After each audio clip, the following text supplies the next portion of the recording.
কোটা সংস্কার আন্দোলনকে ঘিরে সহিংসতায় নিহতদের স্মরণে দেশের বিভিন্ন স্থানে প্রার্থনা ও ছাত্র জনতার গণমিছিল কর্মসূচি পালন করেছে বৈষম্য বিরোধী ছাত্র আন্দোলন। বিভিন্ন স্থানের শিক্ষকরাও এ কর্মসূচিতে যোগ দেন। খুলনায় শিক্ষার্থীদের সাথে পুলিশের ধাওয়া পাল্টা ধাওয়া হয়েছে। নওগাঁয় পুলিশের বাধায় মিছিল বের হতে পারেনি। নরসিংদীতে আন্দোলনকারীদের সাথে আওয়ামী মহিলা লীগের সদস্যদের হাতাহাতি হয়েছে। সংবাদদাতাদের পাঠানো তথ্যচিত্রে কানিজ নুসরাতের প্রতিবেদন। বৈষম্য বিরোধী ছাত্র আন্দোলনের ব্যানারে শুক্রবার দেশের বিভিন্ন স্থানে প্রার্থনা ও ছাত্র জনতার গণমিছিল কর্মসূচি পালন করা হয়েছে।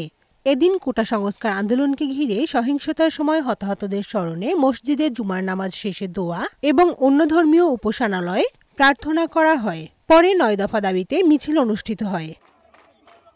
চট্টগ্রামে আন্দরকিল্লা শাহী জামি মসজিদে দোয়া মাহফিল শেষে শিক্ষার্থীরা মিছিল বের করতে চাইলে পুলিশ বাধা দেয়। তবে এক পর্যায়ে পুলিশ সরে যায়। পরে সড়কে অবস্থান নিয়ে বিক্ষোভ করে শিক্ষার্থীরা।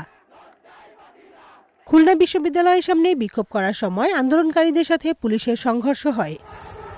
বরিশালের বিভিন্ন মসজিদে জুমার নামাজের পর নিহতদের স্মরণে দোয়া করা হয়। এরপর সরকারি ব্রজমোহন কলেজ থেকে একটি মিছিল বের করে আন্দোলনকারীরা। তারা মিছিল নিয়ে নথুল্লাবাদ বাস স্টেশনে গিয়ে অবস্থান নেয়। নওগাঁ শহরের মুক্তির মোড় এলাকায় মডেল মসজিদে জুমার নামাজের পর অভিভাবক ও শিক্ষার্থীরা মিছিল করার চেষ্টা করে। তবে আইনশৃঙ্খলা রক্ষাকারী বাহিনীর বাধায় মিছিলটি বের হতে পারেনি। নরসিংদী পৌর শহরের ব্রাহ্মণদী থেকে বিক্ষোভ মিছিল বের হয়ে শহরের বিভিন্ন সড়ক প্রদক্ষিণ করে। তবে উপজেলা মোড় এলাকায় পৌঁছলে বাধা দেয় আওয়ামী মহিলা লীগের কর্মীরা। এ সময় দুই পক্ষের মধ্যে ধাক্কাধাক্কি হয়।